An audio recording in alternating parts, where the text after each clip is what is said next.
Bueno, es necesario que hablemos de la discapacidad y de cómo hasta el momento estamos vivenciando las situaciones de discapacidad.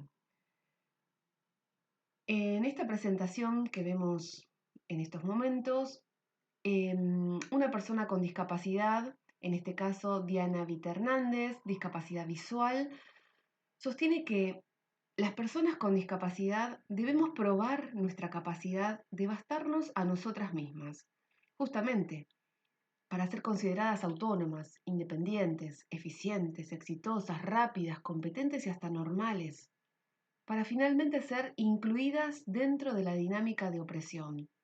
¿Por qué seguir reproduciendo estas dinámicas dentro de normas que de todas maneras no habitamos?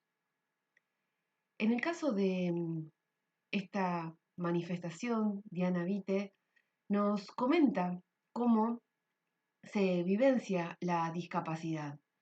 Y en ese sentido, esta falta de participación en normas diseñadas para personas con discapacidad, de las cuales son destinatarias, pero no son partícipes, no se sienten dentro de estas normativas, no se sienten dentro de estos derechos. Y en este sentido quiero compartirles este cuadro donde trato de graficar de qué manera fuimos construyendo conceptos sobre la discapacidad. Hoy es necesario reconceptualizar esta forma de mirar a la persona con discapacidad y de mirarnos frente a la persona con discapacidad.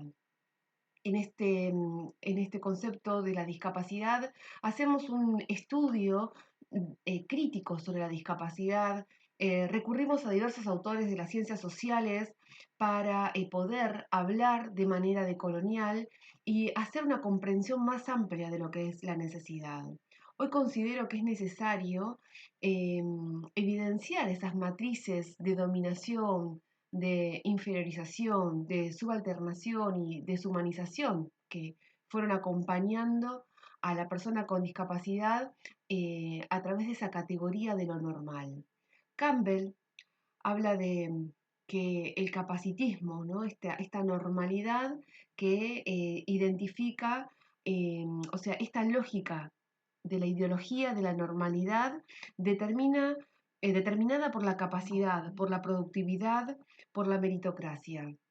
Y en ese sentido, Campbell, Kumari, 2001, habla de que el capacitismo es esta red de creencias y procesos y prácticas que producen un tipo particular de yo y de cuerpo, el estándar corporal, que es el proyecto como aquel perfecto, aquel típico en su especie y por lo tanto esencial y eternamente humano. Es ese cuerpo deseado, es ese cuerpo útil, único y determinado como perfecto. Y en ese sentido, en esa perfección de esa capacidad, la discapacidad, esta que se presenta desde el marco de los derechos humanos, con diferentes historias y con diferentes culturas, pero que a lo largo de toda esta historia siempre se entendió como el otro.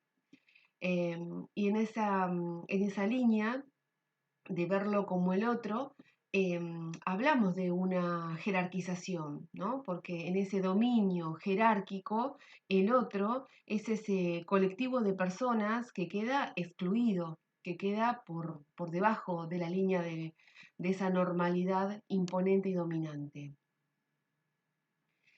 Por eso hablamos de una discapacidad en participación ciudadana que tiene que afrontar estas desigualdades. Y desde Young, en el año 2000, habla de las opresiones. Opresiones que en esta desigualdad las va a categorizar como el imperialismo cultural, y que desde terapia ocupacional la podemos relacionar con el apartheid ocupacional. También Young habla de una carencia de poder, una imposibilidad de elegir y de decidir, lo que desde la terapia ocupacional podemos llamar privación ocupacional. También la marginación, determinada por Young como una opresión, es una marginación ocupacional. Y en este sentido, las violencias que podemos caracterizar como alienación ocupacional y la explotación vivenciada como una opresión, desde la terapia ocupacional lo podemos identificar como el desequilibrio ocupacional. En este marco de opresiones, de desigualdades y de injusticias ocupacionales consecuentes, la persona, o sea, la mirada sobre la persona con discapacidad requiere, grita por una decolonización de esa dominación, una reconstrucción de conceptos que permita identificar a la persona en sus saberes situados, en su escucha, como decía Diana Vite en principio, donde sean protagonistas, donde esas normalidades sean la aceptación de las diversidades.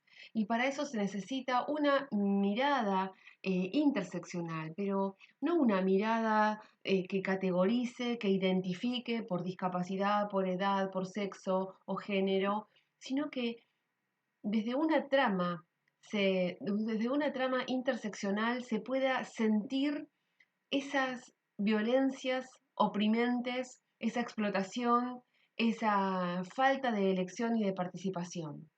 Es necesario tener esta mirada interseccional que permita ver a la persona y sentir a la persona para evitar, para prevenir esas violencias de clases, de razas, de géneros, y de esa manera poder planificar estos derechos en igualdad de condiciones, en equidad, en equidad de oportunidades, que son oportunidades que deberían estar pensadas para todos y todas, eh, al solo efecto de ser ciudadanos.